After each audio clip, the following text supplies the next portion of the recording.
Hello viewers, இன்றைக்கி யப்னா சமையலில் திருக்க மீன் வர வைக்க போகிறேன். அதுக்கு இந்தளவு திருக்க மீன் எடுத்து ஒரு இந்த கொஞ்சம் தண்ணியும் விட்டுட்டு அதுக்குள்ளே உப்பும் மஞ்சளும் போட்டுட்டு இந்தளவு தண்ணி விட்டுட்டு உப்பும் மஞ்சளும் போட்டுட்டு அவிய விட வேணும்.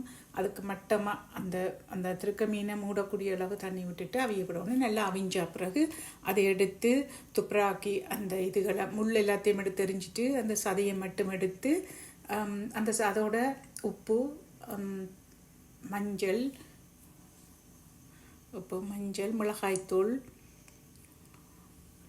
மிளகாய்த்தூளும் போட வேணும். இப்போ மிளகாய்த்தூளும் இந்தளவு போட்டுட்டு மிளகாய்த்தூளும் போட்டு எல்லாத்தையும் சேர்த்து பிரட்ட வேணும். அதோட தேங்காய் பூவையும் போட வேணும்.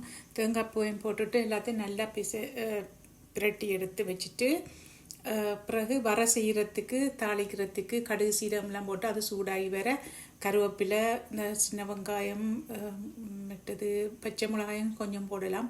மற்ற செத்த மிளகாய் தான் இதுக்கு இந்த வரையலுக்கு ஸ்பெஷலாக போடணும். செத்த மிளகாய் மற்றது கருவேப்பிலையெல்லாம் போட்டு அதை நல்லா சூடாகி வர நல்ல ப்ரௌனாக வெங்காயம் வர்ற அளவுக்கு நல்லா சூடாகின பிறகு இப்படி நல்லா சூடாக வேணும். சூடாகின பிறகு இந்த வரைக்கு செய்து எல்லாம் போட்டு பிரட்டி வச்சுக்கிறேன் தானே அந்த திருக்க மீனை அதே அதுக்குள்ளே போட வேணும். அதுக்குள்ளே போட்டு நல்லா